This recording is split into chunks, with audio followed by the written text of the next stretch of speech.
welcome back to the channel and welcome to something of a Delirious.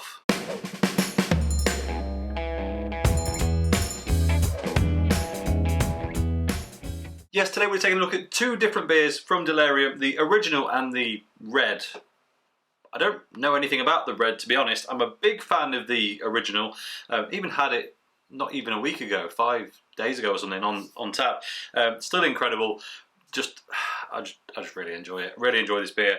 Super strong, super sweet, super Belgian. It's just super. How will the red fare? No idea. Don't really know what the premise is, to be honest. But if there's one way to compare a modification of something, well, let's compare it to the original. So let's try this out. Before we get into it, here's a quick look at both of the bottles, and I will be pulling out my left glasses because that's the closest thing to an appropriate vessel that I have for these. But before we do, here is firstly a quick look at the original Delirium Belgian strong beer, and then the alternative Delirium red strong fruit beer. So that's our first clue there. This could get pretty fruity. Now the Belgians are pretty good at fruit beer, so let's not discern it just yet. I do apologise that these glasses have actually just been rinsed again. I'm not sure what it is about this particular glass style, but they've been used pretty recently, and even so they attract, well, everything really.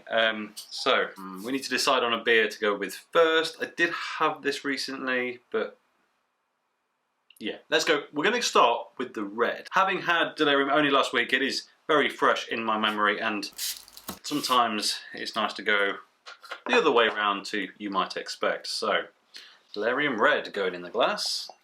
Wow, that is red. Any wannabe goths need something to drink on Halloween? I think that'll do it. I mean, that is red. It even looks black on the camera, actually. It's so dull. But no, holding it up to the light, that's a vessel of your deepest red, sir, that one. Right, pop that down. Let's say appearance in the glass is almost black until you hold it up to the light, and then it becomes, well, it looks like blood. There's no real getting away from that. It's got a slightly pink-hued white head on it, as you'd expect. Sits nice. Looks like it's going to be reasonably thick, but not too heavy in the glass, as Delirium always is. What's the ABV on this one? 8% versus the original's 8.5. So just a touch lower. But I wonder if that's literally just a case of they've added some fruit to it, and that's dialed it back just a tiny bit. Aroma-wise, that smells so sweet, so sweet. There's big berry flavours, strawberry, raspberry, blueberries, everything really. Just a big Black Forest Gatto kind of a thing. But there's even a bit of marzipan in there, weirdly. I'm not sure why. And now, I'm not super excited by that. I'm not a big fan of marzipan, annoyingly, because it comes on a lot of tasty things, but I just don't really like it. Yeah, that almondy, marzipan-y thing, that's going on. That and red fruit is all that you can really get out of it. Right. Let's find out how good it is. Cheers. Whoa, wow. I really thought this would be just nowhere near the original. How could it be as good? Oh, this is the booziest fruit tart you've ever drank. That tastes like confectionery. Tastes like some cherry in there. It starts to feel like cherry bakewells, that kind of thing. Really fruity. The marzipan comes through. It's not offending me though. It's not quite strong enough to put me off. It's really, oh yes. Oh yes, right. I'm really loving this, and we need to be careful because these are 8%, and if I get too carried away with this one, it's going to be irrelevant what I say about this because we won't know. So very quick, very moderated, top to bottom taste test before we crack into the OG. So initially, lightly carbonated, really sweet, straight up on the front of the tongue. That passes into a lot of flavour immediately. The berries and a bit of the marzipan there, but you're getting that bitterness, the berry bitterness. The sweetness tethers off very soon. And then you get juice splash, cranberry, you know, cherry, that real just depth of all kind of fruits really. There's stuff you could pick out for a very long time in this. I'm probably not doing it justice, but you get that splash, that juicy. I'm salivating at the thought of it. It becomes very sweet and refreshing again. As soon as the bitterness has crept in, it's dialed straight out. And on the swallow, slightly drying, slight bit of carbonation prickles at the back of the mouth.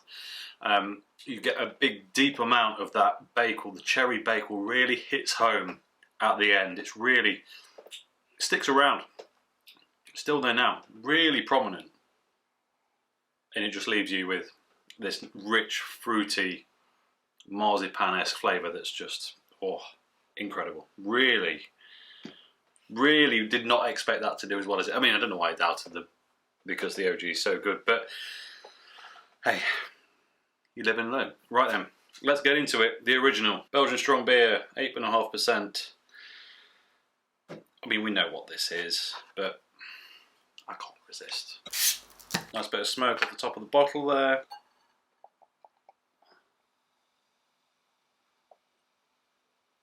Bit livelier, that's to be said. Going for a European pour with a European beer. I may have butchered it trying to pour on camera, but it still looks good, doesn't it? Really. Right, let's find out. How does this differ?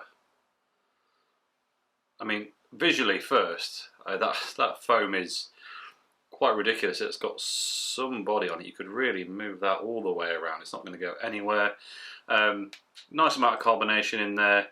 Golden, straight up, default Belgian appearance, really.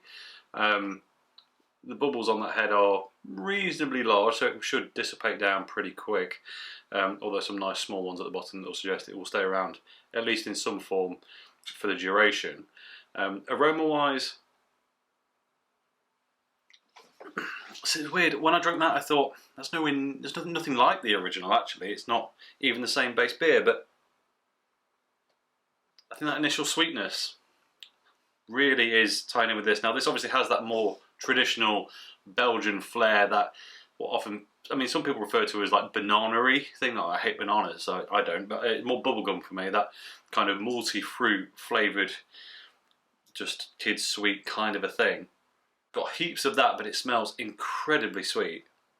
Now, I've never taste tested Delirium before, actually, so I'm not too sure where to peg it, because it's something I'm so familiar with. I'm smelling it and I'm just going, that's Delirium. That's what that is. That is that smell, but there's not. There's obviously other things in there. I'm really struggling to bring out anything more than it is that de facto Belgian style. It's got that bubblegum, it's very yeasty aroma, Belgian yeast. And I will give it to you, you could argue for not real banana, but like those squishy banana sweets, there's a bit of that. Right then. But it smells very clean as well. It's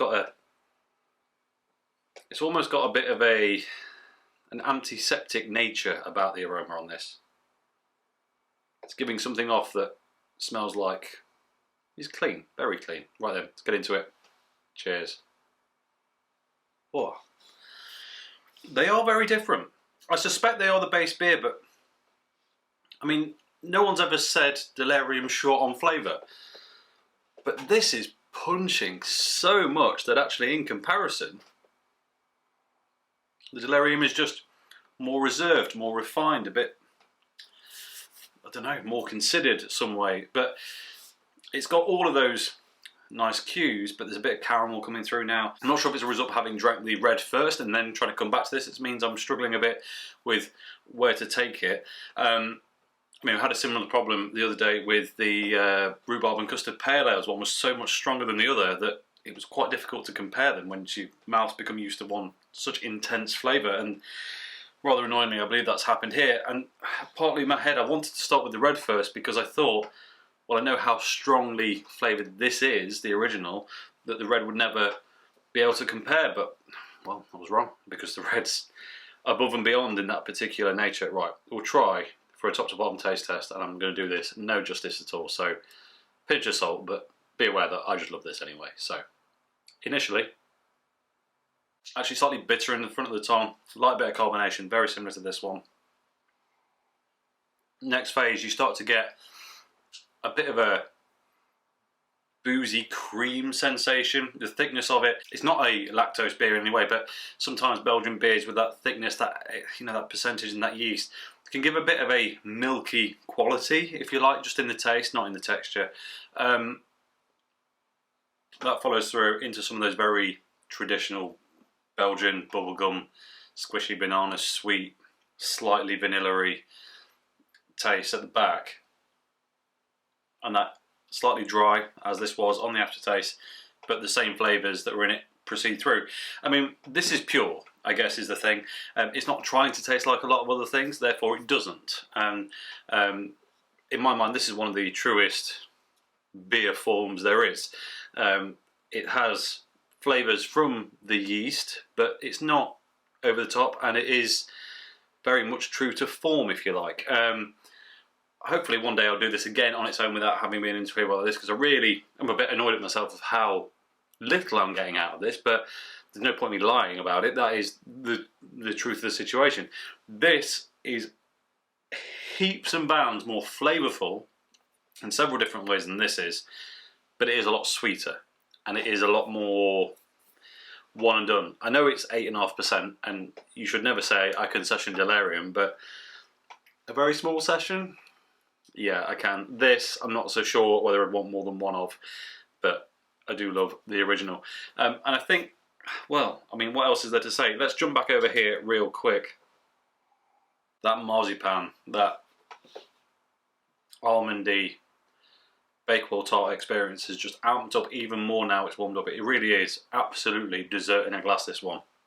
If you like dessert wine, this will appeal to many people. This is a fruited beer that tastes like a myriad of sweet desserts, retains that proper beer quality to it, and is an absolute winner for a lot of people. But sometimes, as much as I'd like those styles, I feel like I'm a bit of a purist, and it's good, but it'll never beat that. We can take a quick look at the bottles. I don't know that there's going to be much on here. There's, however, a little bit of the original left in there. Delirium Belgian Strong Beer, Family Brewery, Hugh. I think I'm pronouncing that right. H-U-Y-G-H-E. Since 1654. It's been going a while. 8.5%. And because this is so globally known, it's 330ml bottle, and it's just ingredients in various languages. There's really not a lot to say. It says, beer brewed carefully to be consumed with care. Just cradle your delirium nicely when you consume it with care. 63 calories per 100 ml. Didn't need to know that. Ruined my day. Thank you. But otherwise, that is the case. And on the red, very much the same thing, except for the fact obviously it says red strong fruited beer. The rest of it's all very much the same, and there are 76 calories per 100 ml, so it's even worse because of all that sweet fruit content, you would imagine. I don't have anything else to say about these. You know where I'm going. I will definitely buy the red again. I thought it might be a bit gimmicky. Some of the left ones, as a direct comparison, obviously there's a few originals, and then they start to bring out a few more interesting flavours a few years ago. Some of them I really love, but some of them I'm really not that keen on. I was worried that was going to fall into the I'm not keen on camp. Wrong. Christmas time, whatever, you know, dark, cold nights, this is an absolute winner. But for the long haul, I'm staying over here. So, as always, thank you very much for watching. If you enjoyed this video, please like it. If you haven't already, subscribe if you would be so kind, and I'll catch you next time. Cheers.